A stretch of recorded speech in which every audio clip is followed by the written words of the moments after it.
In today's video, I'm going to teach you how to downgrade or activate your QuickBooks Online subscription.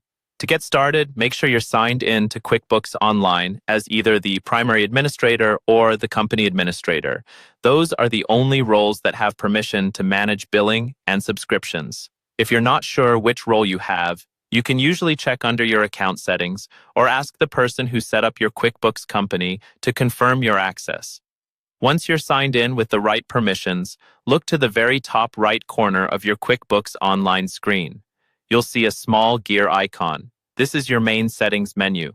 Go ahead and click that gear icon, and from the menu that appears, choose the option called Subscriptions and Billing. This is where QuickBooks keeps all the information about your current plan, billing details, and upgrade or downgrade options. On the Subscriptions and Billing page, locate the section that refers to your QuickBooks subscription.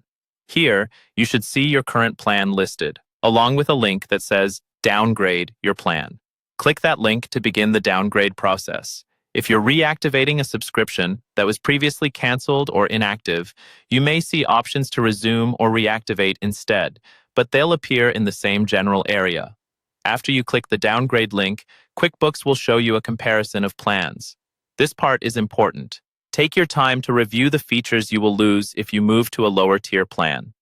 Common features that might be affected include how many users you can have, whether inventory tracking is available, access to advanced reports, and things like custom fields. Carefully read through the list so you're not surprised later by missing tools or limits you didn't expect.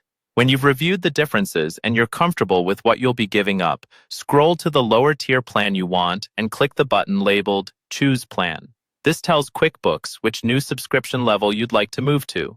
Next, follow the on-screen prompts to confirm the change. QuickBooks may ask you to verify your billing information, agree to new pricing, or confirm the effective date of the downgrade or activation. Read each screen before clicking Continue or Confirm so you understand when the change takes effect and how it will impact your next bill. Once you've completed these prompts, your QuickBooks Online subscription will be successfully downgraded or activated at the new level.